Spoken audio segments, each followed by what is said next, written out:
जय हिंद दोस्तों, मैं प्रेम नैनीवाल और एक बार फिर से रूबरू हो रहे हैं हम एनवीरा के माध्यम से। दोस्तों, आज हम पार्ट 2 करने जा रहे हैं अपना जो चैप्टर है 9। जैसे कि चल रहा है हमारा बल और गति, और हमने सबसे पहले भौतिक राशियों के बारे में पढ़ा है, क्या कौन सी भौतिक राशि होती है और कौन सी सदिश है और कौन सी अदिश, ये बातें भी हुई है। एकांक सदिश के बारे में भी हमने जाना है, और फिर हम आ गए थे गति पर, और गति के लिए हमने चर्चा की है कि गति की परिभाषा क्या हो सकती है, और साथ ही हमने ये भी जाना है कि गति किसी भी मूल बिंदु के सापेक्ष मापी जाती है। दोस्तों, आज गति के बारे में हम आगे चर्चा करने वाले हैं। मैंने एक परिभाषा आपको गति की बताई है कि गति हम किसे कहेंगे। गति के लिए हमने कहा है कि किसी वस्तु की स्थिति में यदि निरंतर परिवर्तन हो रहा है, वस्तु की स्थिति में यदि निरंतर परिवर्तन हो रहा है तो उसे हम उसकी गति कहेंगे। लेकिन दूसरी बात यह रही है कि गति हमेशा स्थिर बिंदु के सापेक्ष मापी जाती है। साथ ही आप एक परिभाषा और गति की लिख सकते हैं। गति की परिभाषा यह हो सकती है कि किसी भी निर्देश या मूल बिंदु, निर्देश बिंदु भी उसे कह सकते हैं और मूल बिंदु भी कह सकते हैं। तो निर्देश बिंदु या मूल बिंदु के सापेक्ष यदि वस्तु की स्थिति आपको चाहिए तो क्या कहेंगे उसकी परिभाषा के लिए कि वस्तु की जो स्थिति है वो निर्देश बिंदु के सापेक्ष गति हम किसे कहेंगे कि वो समय के साथ वस्तु की स्थिति में अनवरत परिवर्तन हो रहा है। अनवरत मतलब जो नहीं रुके वो, यानी कि निरंतर यदि परिवर्तन हो रहा है तो उसे हम उसकी गति कहेंगे। तो आप ये भी लिख सकते हैं कि निर्देश बिंदु के सापेक्ष या मूल बिंदु के सापेक्ष, निर्देश बिंदु के सापेक्ष वस्तु की स्थिति में, वस्तु की स्थिति में समय के साथ, समय के साथ, समय तो लगेगा भैया, परिवर्तन में समय तो लगना ही है, तो समय के साथ अनवरत यानी नहीं रुकने वाला अनवरत परिवर्तन को गति कहते हैं। अनवरत परिवर्तन को गति कहते हैं। ये गति की परिभाषा होगी। और गति की परिभाषा हमने ये भी कहा है उसमें कि वस्तु की स्थिति में लगातार परिवर्तन, वस्तु की स्थिति में निरंतर परिवर्तन को हम गति कहेंगे। दोस्तों, ये जो गति है, ये गति असल में 3 प्रकार की है। यानी मुख्य रूप से अगर हम देखें तो गति 3 प्रकार की है, और वैसे तो कई सारे प्रकार हम पढ़ते ही हैं, लेकिन मैं आपको पहला जो गति का प्रकार है उसके बारे में बताने जा रहा हूं, और सबसे सरल भी है। सबसे सरल है, इसलिए हम इसे कहेंगे सरल रेखीय गति।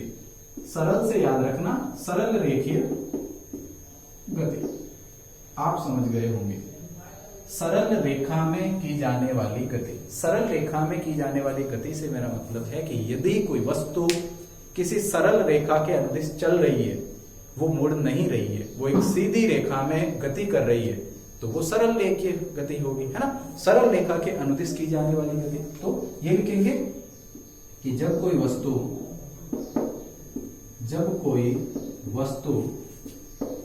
सरल रेखा के अनुदिश, सरल रेखा के अनुदिश गति करती है, तो सरल रेखा के अनुदिश यदि वस्तु गति करती है तो उसकी गति सरल रेखीय गति होती है। उसकी गति सरल रेखीय कहलाती है। ये लिखेंगे इसके लिए। सरल रेखा में एग्जाम्पल कैसे कि यदि आप देख रहे हैं कि कोई पाइप में गेंद की गति हो रही है, पाइप में गेंद की गति, तो वो गति सरल रेखीय है। पाइप है और पाइप में गेंद को लुढ़का दिया गया, तो क्या वो मुड़ेगी? नहीं मुड़ेगी। जब तक पाइप मुड़ेगा नहीं, वो मुड़ेगी नहीं, वो सीधी चलती रहेगी, और सीधी गति को ही तो हम कहते हैं सरल रेखीय गति। और यदि कहीं पे कोई गाड़ी लगातार चल रही है बिना मुड़े चल रही है ना, सीधी रेखा में, तो वो भी एक सरल रेखीय गति है। कोई व्यक्ति चल रहा है, मुड़ नहीं रहा है, तो वो भी सरल रेखीय गति है। यानी जब तक वस्तु मुड़े नहीं, उसकी स्थिति बदले नहीं, तब तक हम कहेंगे कि वो गति सरल रेखीय है। यदि वो मुड़ चुकी है तो वो सरल रेखीय गति नहीं होगी। तो ये पहला प्रकार है दोस्तों, सरल रेखीय गति। और दूसरा जो आपका प्रकार है गति का, वो मैं आपसे चर्चा करने जा रहा हूं सरल रेखीय के साथ। अब है वर्ताकार गति या वर्ताकार पथ में गति, या आप जिसे कह सकते हैं वर्तुल गति। तो ये सारे के सारे जो नाम है ये इसी के है। मैं पहला जो नाम है यहाँ वापस से लिख देता हूं। कि पहला हमने पढ़ा है सरल रेखीय गति। सरल रेखीय गति। और दूसरा हम पढ़ेंगे वृत्ताकार गति। वृत्ताकार गति, बहुत सारी वस्तुएं ऐसी है भी जो वृत्ताकार पथ में गति करती है, जैसे कि पृथ्वी। तीसरी हम पढ़ेंगे दोलन गति। दोलन गति या दोलनी गति, दोलनी गति भी इसे आप कह सकते हो। तो ये तीन प्रकार की गति है। जैसे दूसरी जो गति है आपकी, जिसे हम कहते हैं वृत्ताकार पथ में गति। वृत्ताकार पथ में गति, तो ये गति हम किसे कहेंगे दोस्तों? यदि कोई वस्तु है वो लगातार वृत्तुल जो उसका मार्ग है वो गति कर रही है उसमें, तो वो वृत्ताकार गति होगी। जैसे कोई बच्चा है और वो बच्चा यदि रस्सी के अंतिम छोर पर पत्थर बांध रहा है और रस्सी का एक सिरा अपने हाथ में पकड़ के ऐसे पत्थर को ऊपर की तरफ घुमा रहा है, तो जो पत्थर की गति है दोस्तों वो वृत्ताकार गति होगी। जैसे पृथ्वी सूर्य के चारों ओर चक्कर लगाती है और वो वृत्ताकार उसका मार्ग है, उसकी अपनी कक्षा है, तो वो भी गति यानी पृथ्वी की गति भी वृत्ताकार गति होगी। साथ में पृथ्वी वर्ताकार गति भी तो कर रही है और साथ में वो घूर्णन गति भी कर रही है, लेकिन हम उसकी चर्चा नहीं करेंगे। हमें केवल इतना पढ़ना है कि गति मेन रूप से तीन होती है और वह सरल रेखीय, वृत्ताकार और दोलनी गति, इस रूप में हम इसे देख सकते हैं। जैसे गड़ी जो होती है, दीवार गड़ी, जैसे कांटे वाली जो गड़ी होती है, उसमें कांटा लगातार वर्ताकार मार्ग में क्या लगाता है, चक्कर लगाता है। कोल्हू के बैल अगर देख लिए जाए, कोल्हू के बैल यानी पुराने जो रहट हुआ करते थे, और 8वीं क्लास साइंस में आपने पढ़ा भी है कि रहट डेकली क्या होती है। तो रहट में यानी कोल्हू के जो बैल होते हैं वो लगातार पानी निकालने के लिए गोल गोल गोल गोल घूमते रहते हैं, तो वो गति भी, बैलों की गति भी वृत्ताकार गति होगी, है ना। तो इस तरीके से, और वृत्ताकार गति के साथ साथ और नाम भी हो सकते हैं। जैसे कि अगर दोलनी गति की बात करें ना, तो अगर लगातार वापस वो गति पुनरावृत्ति उसकी हो रही है तो वो दोलन भी हो जाता है। खैर दोलन हम बाद में चर्चा करेंगे, फिलहाल वृत्ताकार की बात हो रही है, तो वो वृत्ताकार पथ में, तो किसी वस्तु द्वारा क्या लिखेंगे, किसी वस्तु द्वारा वर्ताकार मार्ग में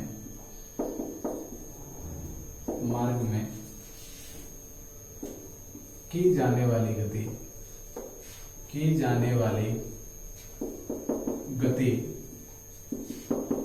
वृत्ताकार गति कहलाती है, वृत्ताकार गति कहलाती है। ये बात है वृत्ताकार गति के लिए। जैसे अगर एग्जाम्पल देवें तो सूर्य के चारों ओर पृथ्वी की गति, सूर्य के चारों ओर पृथ्वी की गति, ये एक प्रकार से वृत्ताकार गति है। जैसे और भी जो मैंने एग्जाम्पल बताए हैं, आप यहाँ पर वो एग्जाम्पल नोट कर सकते हैं। तो बहुत सारी ऐसी गतियां हैं हमारे परिवेश में आसपास की जो वृत्ताकार भी होती है, जैसे घड़ी के कांटों की जो गति है वो भी। दोस्तों ये आपके दूसरे प्रकार की गति थी, और अब हम चर्चा करने वाले हैं तीसरे प्रकार की गति जो थोड़ी सी महत्वपूर्ण भी है, दोलनी गति या दोलन गति जिसे हम कह सकते हैं।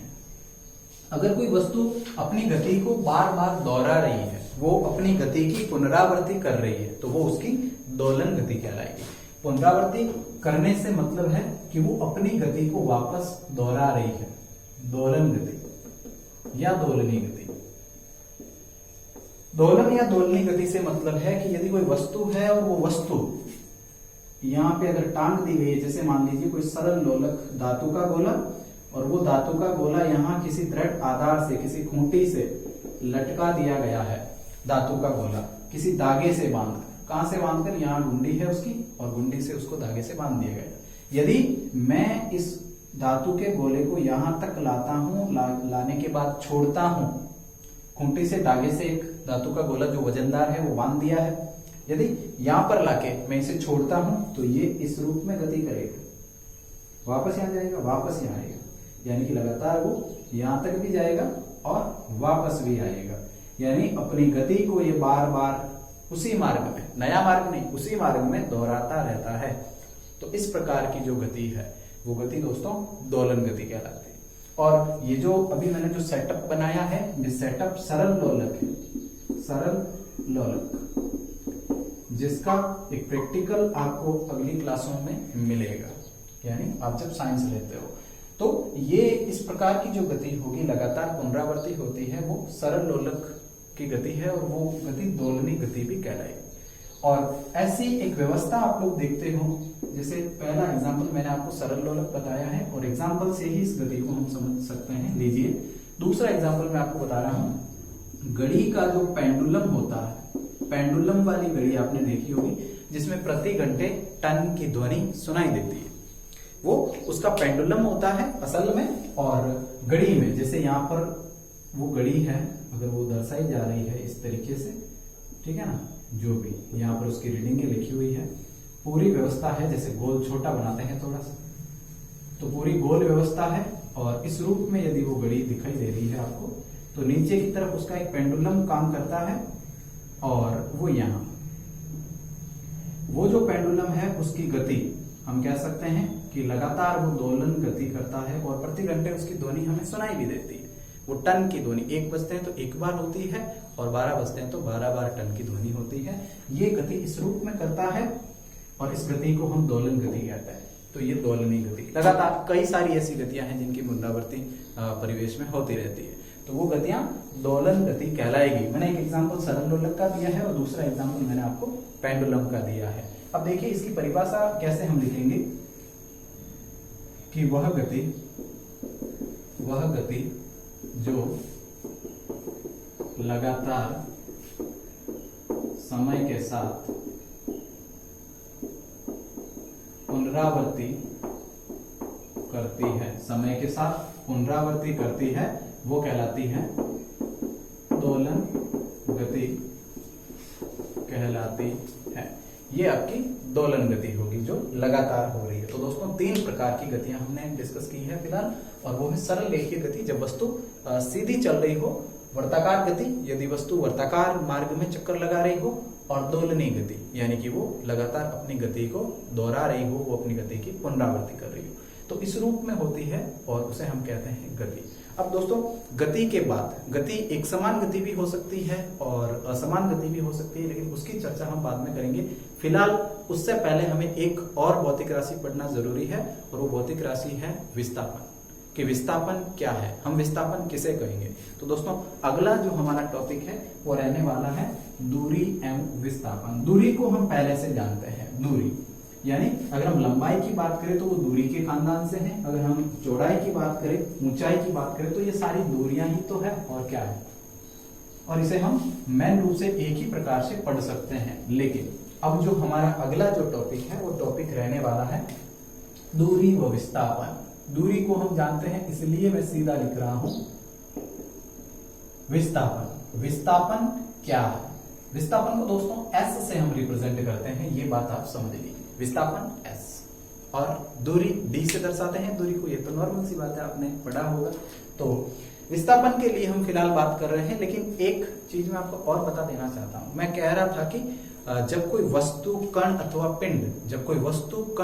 पिंड वो अगर समय के साथ निरंतर उसकी स्थिति में परिवर्तन हो रहा है तो हम उसे गति कह रहे हैं। लेकिन यहाँ पे कण और पिंड मैंने क्यों कहा, देखो दोस्तों पिंड मैंने इसलिए कहा है, पिंड हम किसे कहेंगे वो बात मैं आपको बता दूं, और कण हम कम कहेंगे। देखो गति के लिए पिंड एक ऐसी व्यवस्था है, अगर वो टूट नहीं रहा है, वो अगर इकाई है, पूरी एक इकाई है, एक ही है पूरा, वो अगर टूट नहीं रहा है गति करते हुए तो वो पिंड है। और थोड़ा सा आकार में भी क्या है, बड़ा, तो हम कह देंगे कि वो पिंड है। जब कोई पिंड गति करता है, जब कोई पिंड समय के साथ उसकी स्थिति में परिवर्तन होता है तो हम गति कहते हैं। लेकिन कण हम कब कहेंगे, कण होगा, एक तो उसकी शर्त है कि वो आकार में यदि छोटा है तो हम उसे कण कहेंगे, और जितनी दूरी ये तय करता है यहां से यहां तक, बिंदु ए से बिंदु बी तक, यानी जितनी दूरी तय करता है उस दूरी की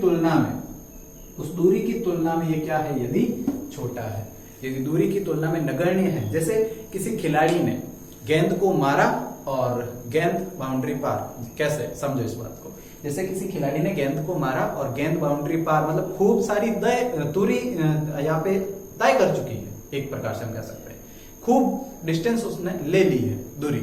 लेकिन अगर हम आकार उस गेंद का देखें तो बहुत ही छोटा है।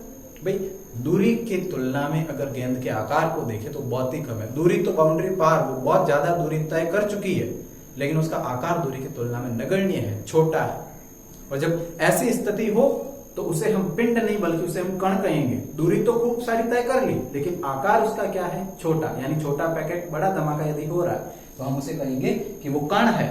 लेकिन यदि वही कण बड़ा है थोड़ा सा और एक भी है, कोई हिस्सा उसका नहीं है, तो हम उसे कहेंगे पिंड। तो ये फर्क होता है पिंड और कण में। आप कब कण कहेंगे कब पिंड, हालांकि कोई फर्क यहाँ पे विशेष पड़ने वाला नहीं है। अगर आप पिंड, कण या निकाय भी कह देते हैं, अगर बहुत सारे पिंडों से कणों से मिलकर कोई स्ट्रक्चर बनी हुई है तो उसे हम निकाय भी कह सकते हैं। खैर एनीवेज छोटी इन बातों को, हम फिलहाल चल रहे हैं विस्थापन की ओर। दोस्तों विस्थापन क्या है, मैं आपको बता रहा हूं कि विस्थापन भी दूरी के खानदान से ही है। ये दूरी से ही लेना देना, जिस तरीके से घनत्व का लेना देना द्रव्यमान से है, वैसे ही विस्थापन का लेना देना इससे है। देखो मैं आपको एक छोटी सी बात बता रहा हूं दूरी को लेकर, और मैंने आपसे ये कहा है कि यदि कोई व्यक्ति है वो यहां खड़ा है और यहां बिंदु ए है और ए से वो 3 मीटर चलता है पूर्व की ओर, ए से वो 3 मीटर पूर्व की ओर चलता है, फिर बाएं मुड़ता है और वो 4 मीटर और चलता है, 4 मीटर और चलता है। गौर से सुनिएगा, मैंने ये कहा है कोई व्यक्ति है और वो बिंदु ए से चलना प्रारंभ करता है और वो 3 मीटर चलता है, बिंदु बी पर पहुंच जाता है और वहां से ये मुड़ता है और वापस ऊपर बिंदु सी तक चलता है। कितने मीटर, 4 मीटर। मैंने आपसे पूछा कि इसमें आप लोग तय किए गए कुल दूरी ज्ञात कीजिए, तो आप कहेंगे कि सर पहले 3 मीटर चला, फिर 4 मीटर चला, तो 3 + 4 कितने मीटर चला, 7 मीटर चला। तो ये जो मान है दोस्तों ये कुल दूरी का है। लेकिन हम चर्चा कर रहे हैं विस्थापन की। दूरी और विस्थापन में फर्क सिर्फ इतना सा है कि ये बिंदु इसका प्रारंभिक बिंदु है, ये बिंदु जब ये दूरी तय करना प्रारंभ करता है, और ये बिंदु इसका कौन सा बिंदु है, अंतिम बिंदु है। तो हम ये कहेंगे कि किसी व्यक्ति, वस्तु, कण, पिंड अथवा निकाय के द्वारा प्रारंभिक बिंदु तय की गई दूरी का जो प्रारंभिक बिंदु है और अंतिम बिंदु है, इसके बीच की जो सरल रेखीय दूरी है, इस दूरी को, इसका हम क्या कहेंगे, विस्थापन।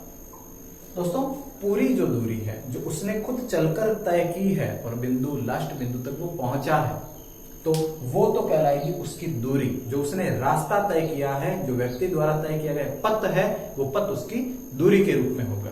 लेकिन यदि उसकी दूरी यानी प्रारंभिक बिंदु जो है वो और अंतिम बिंदु जो है उसके बीच की अगर सरल रेखीय दूरी देखें तो वो दूरी उसका विस्थापन कहलाएगी, और जिसे हम रिप्रेजेंट करेंगे एस से। किससे रिप्रेजेंट करेंगे, एस से। दोस्तों विस्थापन एक सदिश राशि है, ऐसा आपने सुना है और पिछले वीडियो में हमने डिस्कस किया भी है कि विस्थापन एक प्रकार से सदिश राशि है। तो इसकी जब डेफिनेशन लिखनी होगी तो हम कुछ यूं कहेंगे कि किसी वस्तु द्वारा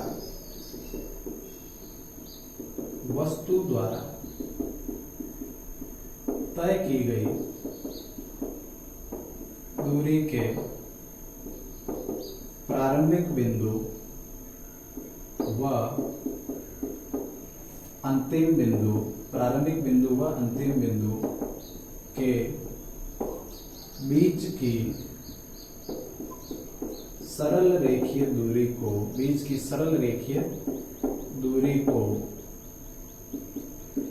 विस्थापन कहते हैं, विस्थापन कहते हैं। और ये एक प्रकार की सदिश राशि है। तो ये कुछ था विस्थापन को लेकर, और आप लोग समझ गए कि दूरी और विस्थापन में फर्क क्या है। दूरी है संपूर्ण पथ, तय किया गया संपूर्ण पथ। इस दूरी के लिए मैं ऐसा लिख देता हूं कि संपूर्ण पथ, तो ये बहुत आसान हो जाएगा आपके लिए। तय किया गया संपूर्ण पथ, कुल जो रास्ता है वो दूरी है। लेकिन यदि बात की जा रही है विस्थापन की, तो आप प्रारंभिक और अंतिम बिंदु के बीच की सरल रेखीय दूरी, सीधी दूरी को ही मापेंगे। यदि मैंने यह भी कह दिया आपसे कि मान लीजिए कोई व्यक्ति ए से चलना प्रारंभ करता है, यहां तक चलता है बिंदु बी तक 2 मीटर, फिर ये मुड़ जाता है और ये 3 मीटर चलता है, फिर ये मुड़ जाता है और बिंदु बी तक पहुंचता है, और ये चलता है मान लीजिए यहाँ पे 4 मीटर, ये बिंदु सी है। और मैंने कहा कि अब ये यहां से यहां तक चला, ये प्रारंभिक बिंदु है और ये इसका अंतिम बिंदु है। मैंने कहा दूरी, तो आप कहेंगे कि सर दूरी कितनी हुई, मतलब या 2 + 3 + 4, 4 3 7 2 9, यानी कि कितने मीटर, कुल दूरी 9 मीटर। लेकिन मैंने आपसे कहा कि विस्थापन कितना होगा, तो आप लोग विस्थापन के लिए ये वाली दूरी मापेंगे और अपनी जो कैलकुलेशन है वो करेंगे कि यदि ये 2 मीटर है, ये 4 मीटर है, ये 3 मीटर है, तो ये कितना होगा। कुछ त्रिभुज मानेंगे और भुजाएं मिलाएंगे और उसको ज्ञात करेंगे। नॉर्मल सी स्थितियां होगी और काफी सारे ऐसे एग्जाम्पल हम लेंगे भी जिनमें ये सारी कैलकुलेशन करेंगे। मैंने अगर ये 4 मीटर कहा, ये 3 मीटर कहा, तो आप लोग इसे कर्ण के रूप में ज्ञात कर सकते हैं। क्या आप ऐसा कर सकते हैं? बिल्कुल कर सकते हैं। तो ये हो जाएगा इसके लिए भाई 3 का स्क्वायर प्लस 4 का स्क्वायर, कर्ण का स्क्वायर बराबर आधार स्क्वायर प्लस लंब स्क्वायर, तो वो करके आप यहाँ पे निकाल सकते हैं, यहाँ भी निकाल सकते हैं, है ना। तो बराबर सी बात होगी। अगर ये बिंदु यहाँ पर भी होता तो ये दूरी इसकी क्या कहलाती? विस्थापन कहलाती। अगर ये डी यहाँ पर होता तो ये विस्थापन होता, और ये भी हम ज्ञात कर सकते थे।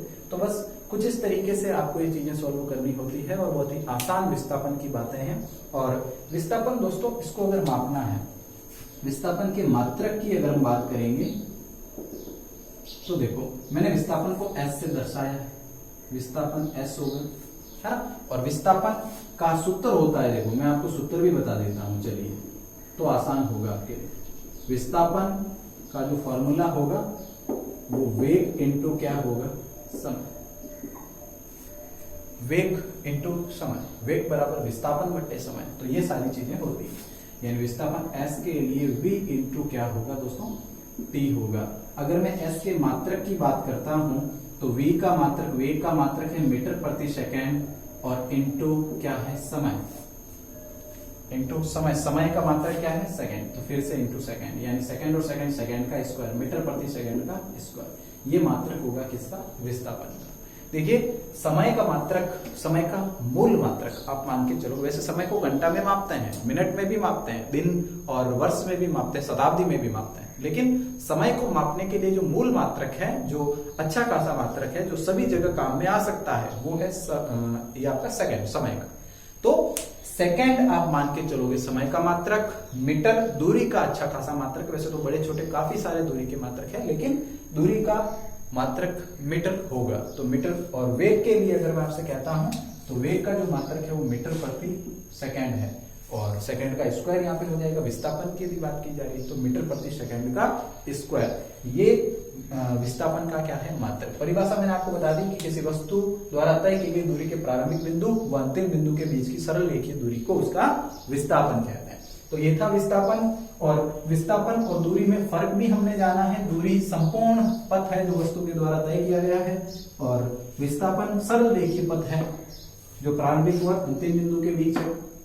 दोस्तों अब चर्चा करते हैं अपन वेग कि वेग क्या है और चाल क्या है। तो विस्थापन के बाद दोस्तों देखिएगा कि सबसे पहले तो मैं चाल बताता हूं और फिर वेग, और फिर चाल और वेग दोनों में अंतर हम करेंगे। तो चाल क्या है दोस्तों? चाल को C से दर्शाया जाता है। C चाल, चाल को C से, हाँ। चाल क्या है? जब भी कोई वस्तु गति करती है हम कहते हैं कि लगातार उसकी स्थिति में परिवर्तन हो रहा है और समय के साथ परिवर्तन हो रहा है, तो वो उसकी लगातार वो चल रही है तो उसकी चाल ही होगी। लेकिन परिभाषा क्या होगी भाई? सब चीजें छोटी छोटी कुछ जो भौतिक राशियां वो हमें पता है। बल किसे कहते हैं कि वस्तु पर धक्का कोई लगाया गया है, फोर्स लगाया गया है, बल उसे कहते हैं। लेकिन ये परिभाषा तो नहीं है ना। वैसे ही भाई चाल को भी हम जानते हैं, वस्तु गति करती है, जिस स्पीड से वो गति कर रही होती है वो उसकी चाल होती है। स्पीड को हिंदी में चाल ही कहते हैं, है ना। तो परिभाषा की जब बात आती है तो थोड़ा सा हमें अटपटा लगता है, लेकिन परिभाषा जाननी चाहिए। देखो एकांक समय, वस्तु के द्वारा तय की गई कुल दूरी को ही हम उसकी चाल कहते हैं। एकांक समय में, समय के एक छोटे से हिस्से में वस्तु जितनी दूरी तय कर लेती है बस उसी दूरी को उसकी चाल कहते हैं। जैसे कोई कार है और वो चल रही है मान लीजिए 30 मीटर प्रति सेकेंड से, या 30 किलोमीटर प्रति घंटा की रफ्तार से वो चल रही है, 30 किलोमीटर प्रति घंटा की रफ्तार से। तो एकांक समय, एक सेकंड में कितना वो चल रही है वही उसकी क्या है? चाल। हमने कह दिया कि चाल क्या है कि 30 किलोमीटर प्रति घंटा, तो वो उसकी चाल हो गई, है ना। तो एकांक समय में वस्तु के द्वारा तय की गई कुल दूरी को ही उसकी क्या कहते हैं? चाल। तो बस ये परिभाषा होगी। मैं एकांक समय यहाँ पे लगाने वाला हूं, परिभाषा पर ध्यान देना। एकांक समय में वस्तु द्वारा तय की गई कुल दूरी को ही उसकी चाल कहते हैं। उसकी क्या कहते हैं? चाल कहते हैं। बस ये। लेकिन चाल जो होती है दोस्तों, चाल बराबर दूरी बट्टे क्या होती है? समय। दूरी बट्टे समय, या मैं इसे ऐसा कह सकता हूं, चाल को c से, दूरी को d से और समय को t से। यह है चाल के लिए दूरी बट्टे समय। मैंने कहा मात्रक, और मात्रक हम फॉर्मूले से ही बना लेते हैं। कैसे? दूरी का मात्रक है मीटर बट्टे समय का मात्रक है सेकेंड। बट्टे को हमेशा मात्रक में लिखते समय प्रति लिखना पड़ता है, तो मीटर प्रति सेकेंड। ये मात्रक होगा किसका? चाल। चाल किसे कहेंगे? एकांक समय में वस्तु के द्वारा तय की गई कुल दूरी को उसकी चाल कहते हैं। ये चाल दोस्तों कई बार हमें औसत के रूप में भी निकालनी पड़ती है, और वहां हम इसे कहते हैं औसत चाल। औसत चाल। औसत चाल का मतलब क्या हुआ? कोई गाड़ी है और उसको 50 किलोमीटर की दूरी तय करनी है, लेकिन वो 50 किलोमीटर की दूरी में समान वेग से तो नहीं चलेगी ना, वो असमान वेग से भी चलेगी। कहीं मान लो स्पीड ब्रेकर आ गया, कहीं जंप आ गया, धीमे होगी, कहीं तेज होगी, कहीं शहर आ गया तो वहां आबादी क्षेत्र में और धीमे होगी, तो वो धीमे होते होते या तेज होते होते अपने स्थान तक पहुंच जाएगी। लेकिन उस कार की चाल क्या रही है बीच में, वो चाल निकालने के लिए हम औसत चाल का सहारा लेते हैं। कैसे? मान लो इस बिंदु से कोई कार है, ए बिंदु से वो चल रही है और वो गाड़ी यहां तक, ये यहां तक बिंदु बी तक चल रही है, लेकिन बिंदु बी तक चलने में कहीं पर, यानी बिंदु यहां मान लीजिए बिंदु A1 है या A2 है, जैसे B1 है, कोई सा भी बिंदु मान लीजिए, आप लोग P मान लीजिए, Q मान लीजिए, ऐसे बिंदु मान लीजिए। तो A से B तक की कुल दूरी को तय करने में कई बार वो धीमे हुई है, कई बार वो तेज हुई है, वापस धीमे हुई है, तेज हुई है, लेकिन आगे आप पहुंचे और फिर आपसे पूछ लिया गया कि आप कितनी स्पीड से आए हैं, तो आप क्या कहेंगे? क्या आप इस जंप पर जो स्पीड थी वो बताएंगे? क्या मैक्सिमम स्पीड थी वो बताएंगे? या नॉर्मल स्पीड थी वो बताएंगे? या जब शुरू हुए थे तब स्पीड थी वो बताएंगे? कौन सी बताएंगे? आप वहां पे औसत चाल बताएंगे कि मैं लगभग इतनी चाल से चलते हुए आ रहा हूं, तो वो चाल औसत चाल कहलाएगी। यानी कि जो लगातार चली है वो कितने का उसमें जो है आया है, हिसाब किताब कितने का हुआ है, वो उसकी औसत चाल। औसत चाल के लिए हम क्या करेंगे भाई, आपने 4 जगह चाल मान लो, यहाँ आपकी चाल 50 की थी, यहाँ 30 की हुई, यहाँ 40 की हुई, यहाँ 20 की हुई, तो औसत चाल के लिए सब चालों को जोड़ दिया जाएगा बट्टे जितनी 1 2 3 4 4 है तो 4 का भाग लग जाएगा। तो ये जो मान होगा ये उसकी कौन सी चाल कहलाएगी? एवरेज, यानी कि औसत चाल। कितना एवरेज कितना आया है ना, एवरेज कितनी चाल से आप चलते हो, वो उसकी औसत चाल। तो चाल और औसत चाल में फर्क सिर्फ इतना सा है कि ये एवरेज मान है उसका, है ना। और चाल औसत निकालने के लिए आप सभी चालों को, जहां जितनी चाल है उनको जोड़ा और उतने का ही तुरंत क्या लगाया, भाग लगाया, और औसत चाल आपके सामने होगी। तो ये बात है दोस्तों चाल को लेकर। लेकिन एक बात याद रखना दोस्तों, एक नया शब्द मैं यहाँ पे आपको बता रहा हूं और वो है दिशा। चाल बताते समय मैंने दिशा का जिक्र कहीं नहीं किया है। चाल बताते समय मैंने दिशा का जिक्र कहीं नहीं किया है, इस बात को नोट कर लेना। लेकिन जब भी चाल के बाद हम वेग पढ़ेंगे तो तुरंत क्या आ जाएगी, दिशा। देखो वेग और चाल में कोई फर्क नहीं है, वेग ही चाल है और चाल ही वेग है। दोनों को हम स्पीड के नाम से जानते हैं, कितने वेग से आए हो और कितनी चाल से आए हो, बात सेम हुई। लेकिन दोस्तों याद रखना, जब हम गहराई से इन चीजों को पढ़ेंगे तो ये जानेंगे कि वेग के साथ हमेशा दिशा होती है, लेकिन चाल के साथ दिशा नहीं होती। 30 किलोमीटर प्रति घंटा की रफ्तार से चाल चल रही है, कार चल रही है, उतनी उसकी चाल है, उतनी चाल से वो चल रही है। मतलब क्या हुआ, ये हुआ कि वो दिशा कौन सी में चल रही है हमें कुछ नहीं मालूम। मैंने कह दिया कि एक कार है या मोटर बाइक है, वो 30 किलोमीटर प्रति घंटा की रफ्तार से दौड़ रही है, तो ये वस्तु की क्या होगी, चाल। लेकिन इसी कार के लिए मैंने आपसे कह दिया कि वो कार 30 किलोमीटर प्रति घंटा की रफ्तार से पूर्व की ओर चल रही है, तो मतलब ये चाल नहीं है, ये वस्तु का क्या है, वेग। कहने का मतलब ये हुआ कि जिसमें दिशा का जिक्र होगा वो वेग है, जिसमें दिशा का जिक्र नहीं होगा वो उस वस्तु की चाल है। बस फर्क है तो सिर्फ दिशा का। तो परिभाषा भी वही है, लेकिन हम लिखेंगे कि निश्चित दिशा में एकांत समय में वस्तु द्वारा तय की गई कुल दूरी को, एकांत समय में वस्तु द्वारा निश्चित दिशा में तय की गई दूरी को हम क्या कहते हैं, उसका वेग कहते हैं, वेलोसिटी कहते हैं। तो ये उसकी चाल होगी, वो उसका वेग होगा, और वेग के लिए भी दूरी बट्टे समय होगा, लेकिन दूरी निश्चित दिशा में होगी। बस यही बात है। तो ये सारा कुछ उसके लिए समान होगा। साथ में जब मीटर प्रति सेकंड आएगा तो यहां जोड़ दिया जाएगा दिशा को। तो समझिए कि हम किसे कहते हैं वेग, वो बात भी क्या उसकी परिभाषा होगी। लेकिन ये उम्मीद मेरे को है कि बिल्कुल आप वेग को समझ गए कि वेग क्या है। देखिए वेग जिसे हम वेलोसिटी कहते हैं, वेग के लिए हम क्या कहेंगे आपसे, वेग को सबसे पहले तो रिप्रेजेंट करने के लिए v का सहारा हम लोग लेते हैं, v से इसे दर्शाया जाता है। और वही बात कि एकांक समय में, कौन से समय में, एकांक समय में वस्तु द्वारा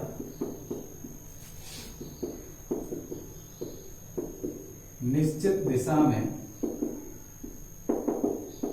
तय की गई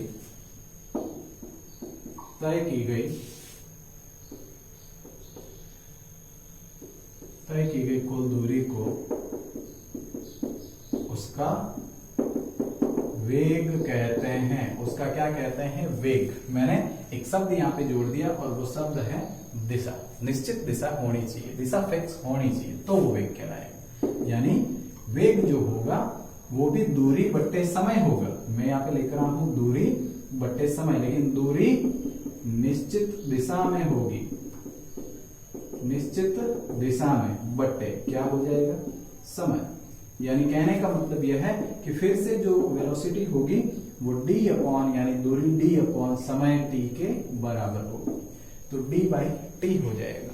और यहां से अगर हम पक्षांतर करें ना, किसका पक्षांतर, ये होगा। अच्छा दूरी, ये एक बात समझिए पहले तो, पक्षांतर से पहले निश्चित दिशा में तय की गई दूरी, निश्चित दिशा में तय की गई सरल रेखी जो दूरी है उसे ही हम क्या कहते हैं, विस्थापन। तो इस कॉम्बिनेशन को, दूरी निश्चित दिशा में, इस कॉम्बिनेशन को विस्थापन कह सकते हैं। तो वेग के लिए आप ये फॉर्मूला भी यूज कर सकते हैं कि विस्थापन बट्टे समय, निश्चित दिशा में ही तय की गई दूरी को ही हम विस्थापन कहते हैं। दिशा फिक्स होती है, उसमें भी कौन सी दिशा, सरल रेखी, अंतिम बिंदु की ओर जो दिशा दर्शा रही है उसके अनुदिश जो है उसकी बात की जा रही है। तो वेग वही निश्चित दिशा में तय की गई दूरी को ही हम क्या कहते हैं, विस्थापन, है ना। तो विस्थापन बट्टे समय यानी कि s बाई टी। अगर ये v is equal to S by T है तो आप इसके लिए ये कह सकते हो कि s यानी विस्थापन v इंटू टी। क्या ये फॉर्मूला आपको याद आ रहा है, बिल्कुल आ रहा है। हमने विस्थापन के लिए वेग इंटू समय पढ़ा है। तो विस्थापन वेग इंटू समय और वेग बराबर समय, ये सॉरी विस्थापन बट्टे समय। तो ये फॉर्मूले आपको जाने पहचाने लग रहे होंगे। साथ में इसके मात्रक की बात करें तो दोस्तों विस्थापन का मात्रक बट्टे समय का मात्रक, विस्थापन का मात्रक बट्टे समय का मात्रक। तो समय का मात्रक विस्थापन का ले लीजिए, मीटर प्रति सेकंड का स्क्वायर था बट्टे समय का एस था, एक एस से एक एस कैंसिल हुआ यानी मीटर प्रति सेकंड, यानी वही मात्रक जो चाल का मात्रक था। लेकिन मात्रक साथ में प्लस क्या होगी, दिशा होगी। आपको लिखना पड़ेगा। मैं कहीं लिख रहा हूं कि 30 मीटर प्रति सेकंड या 30 किलोमीटर प्रति घंटा की रफ्तार से चल रही है कार, और वो है पश्चिम में। कहां चल रही है, पश्चिम में। तो ये पूरा कॉम्बिनेशन वेग है। अगर ये चीज में छुपा दूं तो ये केवल चाल है, लेकिन साथ में क्या है दोस्तों, वेग भी है। तो ये चीजें हैं वेग और चाल के लिए। फर्क वेग और चाल में सिर्फ दिशा का है। तो आप लिख लेंगे एक लाइन नीचे की ओर कि वेग में दिशा का होना जरूरी है, लेकिन चाल में दिशा का होना जरूरी नहीं है। तो ये था वेग और चाल। दोस्तों मैंने आपसे कहा कि वेग असमान भी हो सकता है और समान भी हो सकता है।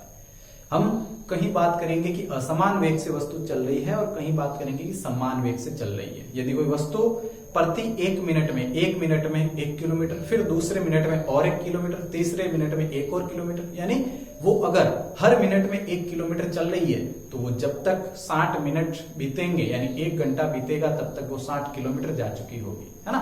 तो ऐसी जब स्थिति होगी तो हम उसे कहेंगे कि ये एक समान वेग से गतिशील है, एक समान वेग से वो वस्तु गति कर रही है। तो ये सारी बातें हैं, उसका ग्राफ भी हम बनाएंगे लेकिन नेक्स्ट वीडियो में। दोस्तों आज के इस वीडियो सेशन के लिए इतना ही, मिलेंगे नए वीडियो में, तब तक के लिए पढ़ते रहे। मैंने आपसे कहा भी है कि जब भी आप वीडियो को देखें तो अपनी कॉपी अथवा पेन आप लेके बैठें और उसमें आप लोग चीजों को नोट करते जाए। बिल्कुल सारे कंटेंट आपको यहाँ से मिलेंगे और निश्चित तौर पे बेस्ट मिलेंगे। पसंद अगर वीडियो आपको आ रहा है तो उसे लाइक कीजिए और अपनों के साथ उसे शेयर भी कीजिए ताकि ज्यादा से ज्यादा लोगों को इसका लाभ भी मिल सके।